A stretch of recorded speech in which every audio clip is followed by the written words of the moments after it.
Добрый день, уважаемые участники. Скажите, пожалуйста, слышно, видно ли? Напишите, пожалуйста, в чате.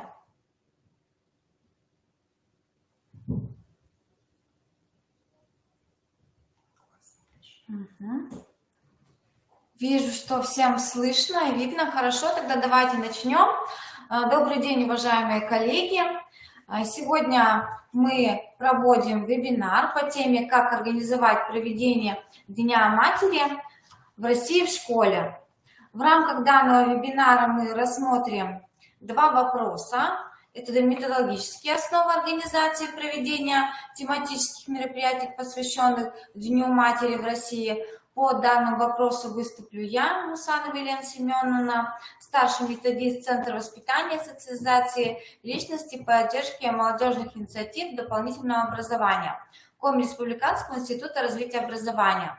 И второй вопрос – это содержание и формы проведения мероприятий, посвященных Дню матери в школе. По данному вопросу выступит старший вожатый средней общеобразовательной школы номер 25 с углубленным изучением отдельных предметов имени Вячеслава Александровича Малышева Ладе Надежда Николаевна. Здравствуйте.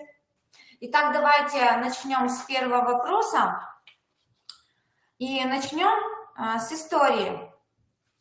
В нашей стране День матери впервые прошел он 30 октября 1998 года по инициативе учителя русского языка и литературы Эльмиры Джавадовны Гусейновой в городе Баку в школе номер 228. На Дне матери было принято обращение ко всем школьникам с призывом сделать праздник ежегодным. И с 1998 года День матери в Баку, он стал проводиться ежегодно, и далее такая добрая традиция, она стала подхватываться многими другими странами и впоследствии уже стала всенародной. На официальном уровне День матери в России был закреплен указом президента России Борисом Николаевичем Ельциным 30 января 1998 году. Номер данного указа номер 120. В настоящее время в России ведется довольно-таки активная социальная политика в отношении семьи, материнства и детства. Хотела бы заострить свое внимание на нескольких нормативно-правовых актах, и среди них это указ президента Российской Федерации от 9 октября 2007 года номер 1351. Данным указом утверждена у нас концепция демографической политики Российской Федерации на период до 2025 года. Данная концепция направлена на увеличение продолжительности жизни населения, на сокращение смертности, на рост рождаемости, на сохранение и укрепление здоровья населения и улучшение на основе демографической политики в целом ситуации в стране.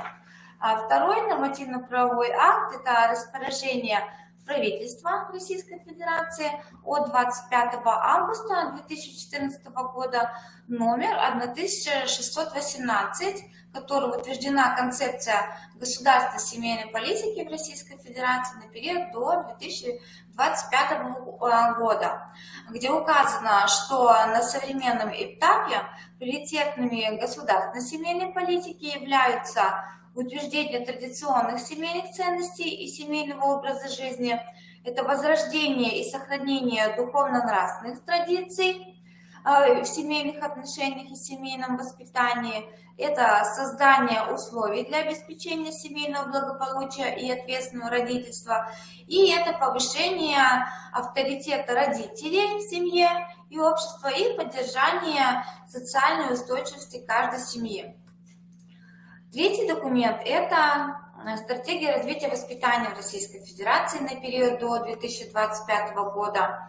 Утверждена распоряжением правительства Российской Федерации от 29 мая 2015 года, номер 996, в которой также определено ряд задач, ориентированных на признание определяющей роли семьи содействие ответственному отношению родителей к воспитанию детей и повышению социальной, коммуникативной и педагогической компетентности. В образовательных организациях ежегодное проведение тематических мероприятий, посвященных Дню матери, является одной из форм неурочной деятельности школьников, выстроенной в тесной взаимосвязи со многими предметами. Это как литература, искусство, история, музыка и многие другие предметы. Тем самым они дополняют, расширяют содержание праздника и расширяют кругозор наших школьников. Праздничные мероприятия Дня матери целесообразно проводить во внеурочной деятельности, построив данные мероприятия на разнообразных формах общения детей и родителей. Празднование в образовательных организациях Дня матери позволяет решить очень много значимых функций и задач. Среди них это показать учащимся лучшие традиции отношения к материнству, значимость истинного предназначения женщины, роль в нашей жизни главного, самого дорогого и близкого человека, это мамы, помогает формировать у обучающихся осознание важности семейных ценностей и устоев. Реализация тематических мероприятий позволяет решить, кроме того, и ряд социально-педагогических задач. Среди них хотелось бы выделить такие, как сосредоточить внимание на уникальной роли матери в гармоничном развитии и благополучной социализации детей.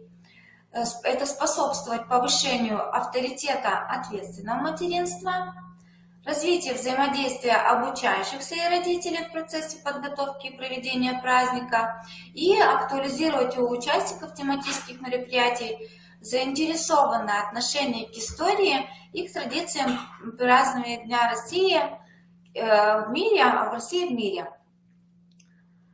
При подготовке к праздникам вы можете обратиться к нашему порталу «Календарь образовательных событий», который расположен на сайте нашего института, Коми Республиканский институт развития образования.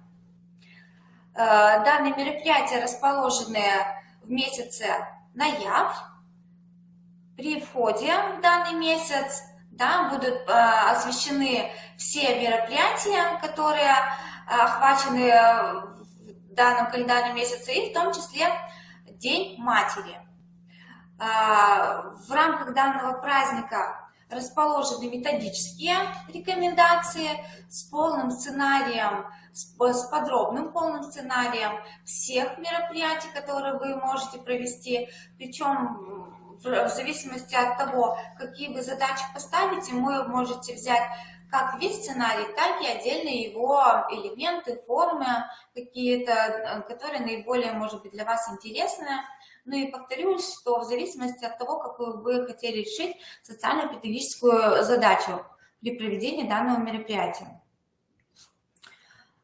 При реализации Дня матери в практике образовательной организации необходимо также обратить внимание на такие моменты. Среди них это содержание праздника. Оно должно быть построено с высоким уровнем воспитательной составляющей. Содержание праздника может формироваться с привлечением произведений искусства Золотого фонда. Могу тут также добавить, что весь материал, он также представлен на нашем портале в календаре образовательных событий. Весь перечень произведений, которые вы можете применить при проведении своего праздника, также можно взять именно с календаря образовательных событий. Далее это содержание тематических мероприятий. Оно конструируется с использованием смысловых связей с различными школьными предметами. Как я ранее сказала, различные школьные предметы, такие как искусство, математика, история, они могут дополнить ваш праздник. Тематические мероприятия необходимо проводить с учетом также возрастных и психологических особенностей школьников разных уровней общего образования. То есть в зависимости от того, на кого направлено ваше мероприятие, это будут дети начального звена, среднего звена, либо же старшего звена. Тут тематика мероприятия, она будет, конечно же, меняться. Далее это необходимо проводить мероприятия с учетом опыта профессиональной деятельности и возможности образовательной организации. И в том числе, конечно же, если есть такая возможность, то привлекать и другие организации, это учреждения культуры, искусства и многие другие организации. Очень важный момент, на котором я хотела заострить свое внимание, нельзя забывать о том, что в каждом классе могут быть те дети из неполных семей, из семей, где по каким-то причинам нет матери, поэтому здесь при выборе форм и средств проведения праздника важно быть очень деликатным и тактичным, чтобы границы детей, частные границы детей не были затронуты. Поэтому здесь, конечно же, надо тоже обязательно заранее продумать, чтобы вот детей таких вот ни в коем случае не обидеть. Как и говорила ранее, что полный сценарий всех мероприятий вы можете найти в календаре образовательных событий, да, и воспользоваться как полностью сценарием, так и отдельно его какими-то элементами, в зависимости от того, какие педагогические задачи будут вами поставлены.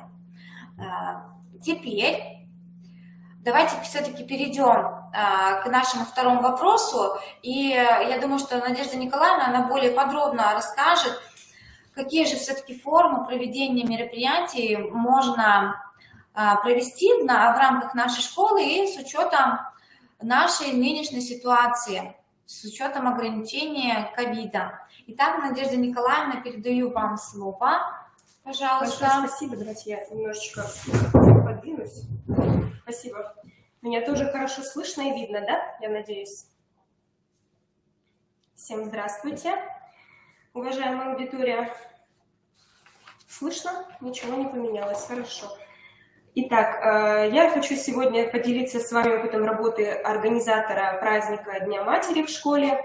И хочу сказать, что я в своей работе активно использую помощь школьного актива. То есть практически, я надеюсь, уже в каждой школе есть школьный актив или волонтерский отряд, помощь которого это вообще просто неоценимо, потому как, сейчас объясню почему. Значит, в нашей школе, в школе города Сыктывкара, в школе номер 25, две моих помощи, две моих правая и левая рука – это школьное объединение «Большие дети» и волонтерский отряд «Дари добро». Я сейчас скажу, почему мы привлекаем к работе детей. Правда, это всем уже понятно, но все-таки. Во-первых, мы у них воспитываем чувство ответственности и сознательности, потому как они начинают привыкать к тому, что от их работы зависит, как будет организован праздник. Конечно, мы не пускаемся на самотек, мы контролируем работу, мы направляем их работу, но результат дети видят, что они в этом поучаствовали, то есть для них это очень значимо. Во-вторых, мы поощряем, как уже Елена Семеновна сказала, мы поощряем чувство любви к своей семье, потому что, к сожалению, к счастью, и к сожалению, современные подростки, современные дети, они ведь очень самостоятельные. И с наступлением подросткового периода, вот этого сложного, когда возникает недопонимание в семье, начинается чаще всего отдаление от родителей. Никто не говорит, что это плохо, если это уходит в самостоятельность хорошую. Но наша задача – это укреплять, так сказать, семейные отношения. В-третьих, нахождение детей в активе школы развивает их лидерские качества. Например, когда к нам приходят новички, дети, которые вышли из, например, младшего звена, перешли в среднее звено, у нас школьный актив начинается с 5 класса. Такие дети попадают под крыло наших старших ребят. Наши старшие ребята уже все умеют, уже все знают, и они являются, так сказать, наставниками. И младшие, глядя на старших, они вообще понимают, что, оказывается, школа — это не только уроки, а еще очень интересное закулисье, куда попадает вообще не каждый, потому что если у человека нет желания, он к нам и не придет. И удивительное дело, младшие обычно очень быстро догоняют, а иногда даже перегоняют своих наставников, старших ребят. В общем, я коротко вам рассказала о том, как школа реализует некоторые воспитательные задачи, а сейчас я предлагаю перейти непосредственно к теме нашей встречи. До наступления пандемии в школе можно было проводить любые мероприятия, посвященные этому празднику, как говорится, на любой вкус и цвет. Ну, в общем-то, я надеюсь, что когда-нибудь, конечно, этот жесткий режим такой закончится. И сейчас хочу вам рассказать о традиционных формах празднования и о том, что они в себя включают. За мой опыт работы проводили мы такие мероприятия, как, например, поздравления в группе школы ВКонтакте. Вообще у каждой школы уже есть своя группа, своя, так сказать, официальная группа ВКонтакте. И так как все мероприятия, которые проводятся в школе, там должны освещаться, соответственно, и логично размещать, например, поздравления на стене с какой-то тематической такой картинкой. Дальше, праздничная почта. Что такое праздничная почта в нашем понимании? Как делали это мы? Ну, каждая учительница, почти каждая учительница — это чья-то мама или чья-то бабушка.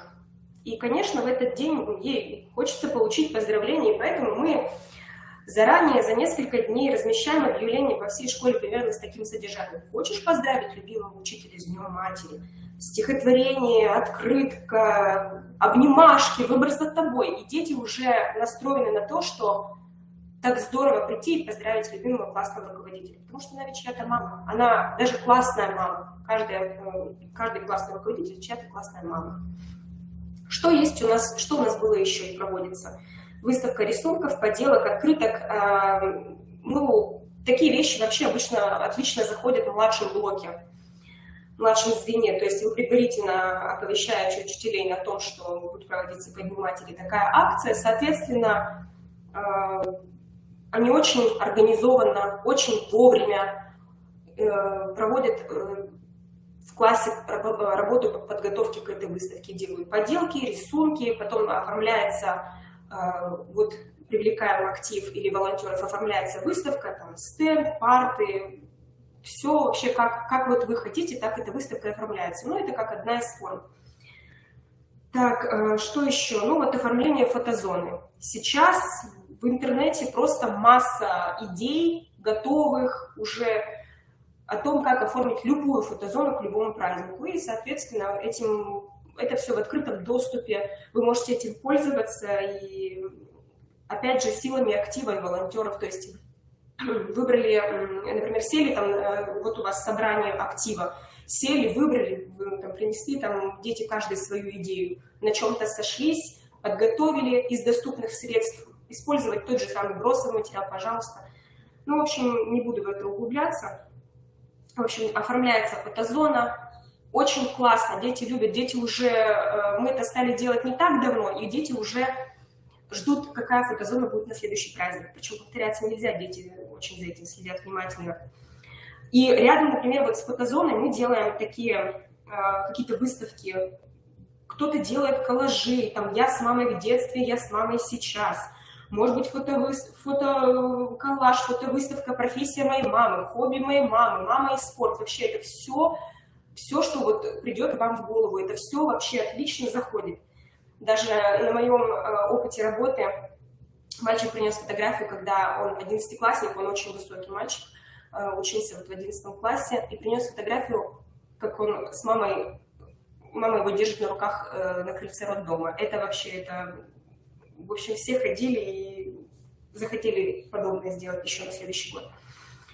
Что у нас еще? Ну, конечно, супер традиционная форма – это оформление стенда ко Дню Матери. Это традиция традиции, мы на этом даже, наверное, останавливаться не будем. Все знают, как это делать и для чего это нужно, чтобы дети знали историю праздника. То есть чаще всего туда включается история праздника, как он произошел, и праздник в современное время. Что еще может быть? Это может быть конкурс сочинений. например, сочинение, опять же, на тему, связанную, конечно, с Днем Матери, но, опять же, любую тему, какую вы хотите сами им задать. Вы можете задать свободную тему, тогда ребенок выбирает сам.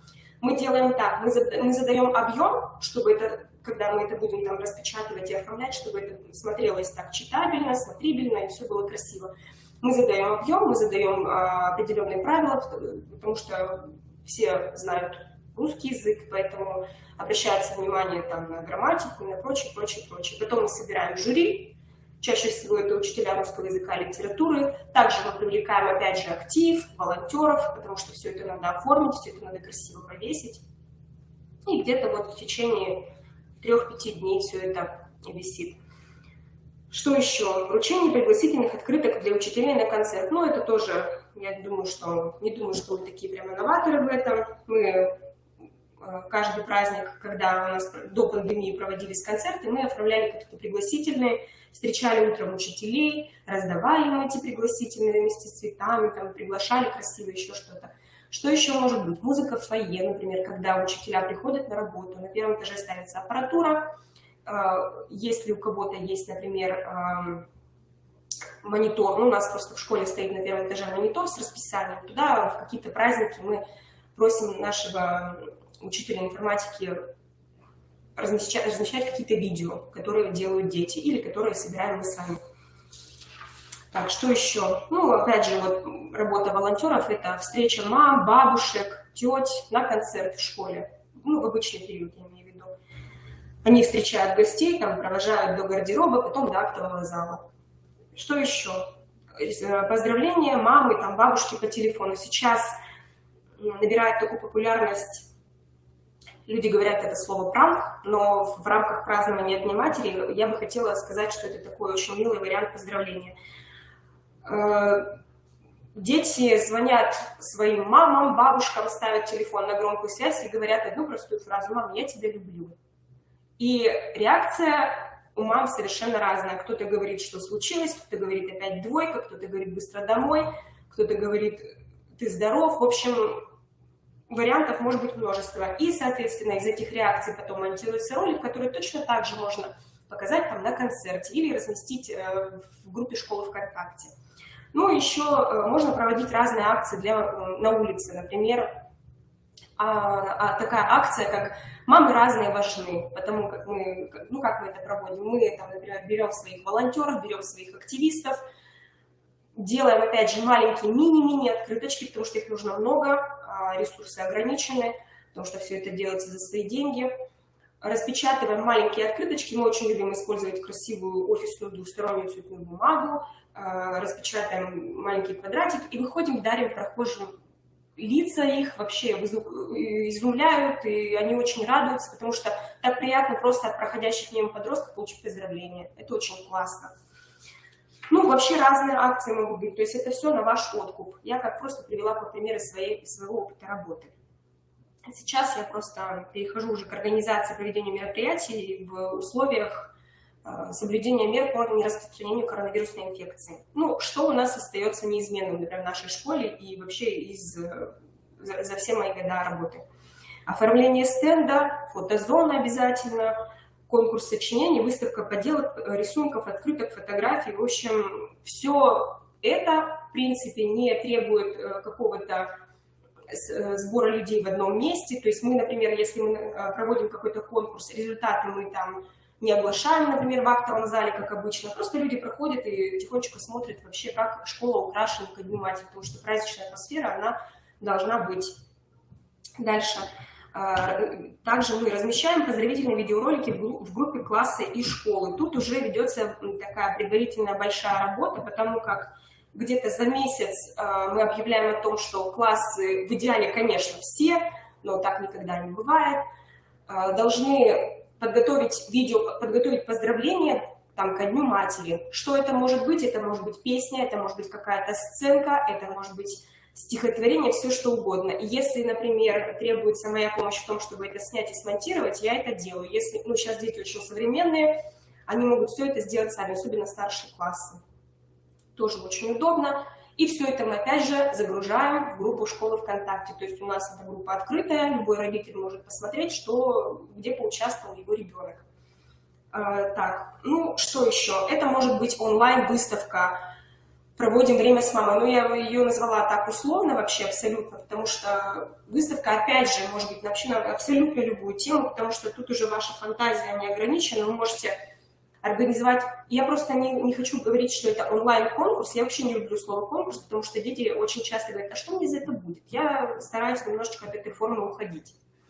Выставка, значит, проводим время с мамой. Что может быть? Это вот у нас в прошлом году, это было совместно с РДШ, было фотоконкурс «Здоровая кухня». То есть там, получается, размещали фотографии, как дети готовят с родителями, и на основе там лайков выбирали победителя. То есть мы готовим там блюда с мамой, на работе с мамой, там мама и я, спортивная семья, опять же, хобби, в общем, все, что придет вам в голову, это все только вот ограничено вашей фантазией. И также пришлось нам переделать концерт из офлайн в онлайн режим. И как это происходит у нас? В каждой школе, ну, я надеюсь, что в каждой школе есть центр доп. Образования, который работает на базе школы с детьми, которые обучаются, например, в этой школе. Значит, что мы делаем? Мы дружим, так скажем, и они сами заинтересованы в том, чтобы родители видели их работу. То есть они записывают видеоролики выступлений, сценок, песен, танцев, либо они записывают, либо, опять же, это я записываю, потом это монтирую все в специальной программе, и потом это все загружается в группу школы ВКонтакте. Опять же, это собирает хорошие просмотры, лайки, то есть и педагоги поработали, и родители видят, что дети действительно проучаствовали. В общем-то, все практически. И еще хотелось бы сказать, я вроде бы не очень старенькая, но узнала о такой штуке не так давно. Есть такие видеоролики, которые называются футажи. То есть, например, я захожу на YouTube, набираю футаж «День матери», и там вот 10-секундные, там 50-секундные видеоролики ко Дню матери. Я их использую, вообще очень люблю использовать как заставку. Есть уже готовые видеооткрытки, которые я также загружаю на монитор, отдаю учителю информатики, загружаем на монитор в фойе школы. А вот эти маленькие футажи, например, можно использовать, если вы что-то монтируете, это можно использовать как переход от номера к номеру, от какого-то выступления к выступлению. Обратите внимание, потому что эти футажи сейчас масса, они есть на любую тему, скачать их очень просто, и они очень помогают, облегчают работу мою. И вот, собственно, вот так мы и работаем в период пандемии. В общем-то, посмотрите, вот сейчас вы видите как два скриншота, два примера того, как мы реализовывали в прошлом году День матери. Вот опять же, вот сверху это мы записывали видеоролик с 5 классом, монтировали в самой простой обычной программе онлайн, и чуть пониже это, вот, пожалуйста, фотогалерея «Готовим с мамой». Вот, я вспомнила слово, это слово фотогалерея, не могла вспомнить. Тут опять мы вот то есть мы вышли на учителей начального звена, потому что у нас старшее звено, они больше немножко тяготеют к другим формам сочинений, там еще что-то. А маленькие с удовольствием, за большим они готовят вместе с родителями. И потом родители очень четко соблюдают, чтобы действительно все фотографии были выложены, потому что это очень важно. И действительно, посмотрите, как приятно. Вот, например, смотрим, написала мне одна мама, что посмотрели мы, как мы год назад вот в этом участвовали, и мы про это совсем забыли. То есть мы хотим, а будет ли что-то еще? То есть уже и родитель сам проявляет ответную заинтересованность в том, чтобы поучаствовать в жизни школы, в жизни своего ребенка. Ну, это ли не здорово, мы же к этому стремимся. В общем-то, все. Спасибо всем за внимание. Если есть ко мне какие-то вопросы, Валентина, пожалуйста. Да, если есть какие-то вопросы, уважаемые коллеги, вы можете их написать в чате. Ну, а резюмируя, наверное, наш вебинар, хотелось бы еще раз отметить, что весь необходимый материал, да, вы можете найти на сайте, на сайте Коми Республиканского института развития образования, в портале «Календарь образовательных событий», в котором размещены различные методические рекомендации с полным сценарием, а также с отдельными формами проведения мероприятия.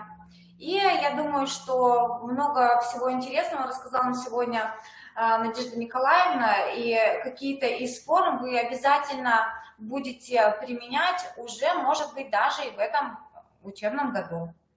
И мы. Так. Вот уже видите, вот уже мы используем. Вот Да, Надежда ага. Хозяинова посовременнее, чем я. Я об этом узнала не так давно. И дети глаза открыли мои из актива, в общем-то. Неотъемлемая часть любого видео поздравления. Очень хорошая штука. Угу. Вижу, что вопросов нет, и, дорогие коллеги, спасибо вам огромное, всем, кто принял участие. Надеюсь, что вебинар действительно был для вас очень полезным. Пусть он небольшой по времени, но надеюсь, что все-таки какие-то интересные задумки, идеи вы сможете воплотить в жизни вашей школы. Всего вам доброго, до свидания. До свидания.